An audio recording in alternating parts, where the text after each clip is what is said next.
y a-t-il une prédisposition ajustée avec laquelle il faut venir pour se retrouver face à la hiérocosmogamie, pour pouvoir entrer dans ce jeu d'écoutant, parlant dont tu nous parlais dans la vidéo Ah, précédente. non, non. Et là, on est dans l'obligation de faire un pas en avant qui peut être un peu aigre. Euh, la hiérocosmogamie est déterministe. Pour ceux qui ont étudié, travaillé, qui ont lu tout un ensemble de choses, c'est la grande lutte depuis longtemps, autant sur le plan scientifique, philosophique ou spirituel ou religieux. Euh, Dieu est-il déterministe ou laisse-t-il le libre arbitre à l'humain?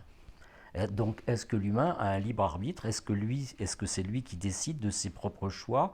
Comme je dis toujours, est-ce que c'est vous qui choisissez entre la pomme et la banane? Il faut prendre un exemple très simple que nous vivons tous.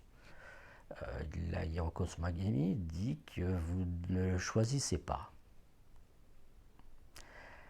Et elle est donc déterministe par rapport à la liberté personnelle. Voilà. Donc ça veut dire que tout est déterminé par avance. Donc on atteint déjà un point de travail extrêmement important. On ne va pas trop détailler, c'est pas possible, hein.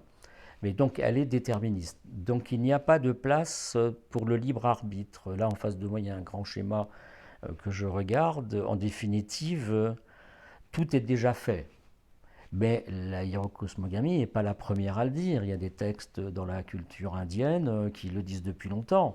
Il y a les pères de l'Église, beaucoup, qui le disent depuis longtemps.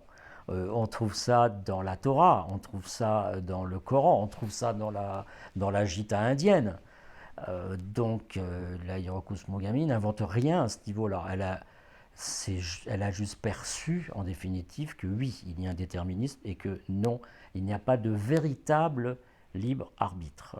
Voilà. Est-ce qu'il y a de la fatalité là? C'est de la Non, fatalité? ni de la fatalité, ni du robotisme. Du tout. La plus grande des libertés qui soit, à partir du moment où on entre dans cette connaissance-là, où, en définitive, dans le livre qui est en train de se terminer, euh, il fallait un petit exemple, parce que c'est très difficile comme sujet, ça. Très difficile et réfuté, hein. On peut le dire tout de suite. Ce que je suis en train de dire, de toute façon, sera réfuté par tous ceux qui entendent la vidéo. Hormis peut-être quelques-uns. Et ceux-là, ils sont mûrs. Tu peux repeindre ta maison de la couleur que tu veux.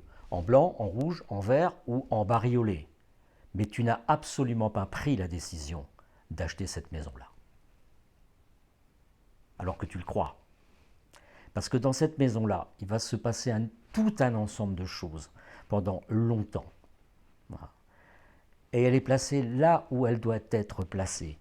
Tu ne prends pas la décision. Tu penses, j'ai que 250 000 euros ou je n'ai que 400 000 euros. Donc tu as l'impression qu'en définitive, tu vas acheter pour 400 000 euros ou 250 000 ou 150 000.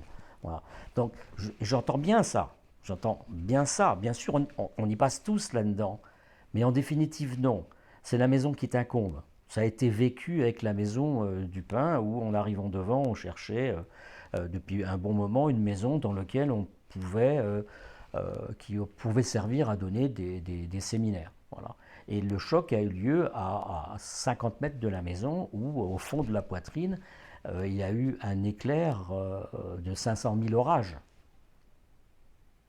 Un éclair foudroyant. Il y a eu reconnaissance, il y a eu ce que la hiérocosmogamie appelle l'écoutant et le parlant. La maison et nous nous sommes entendus.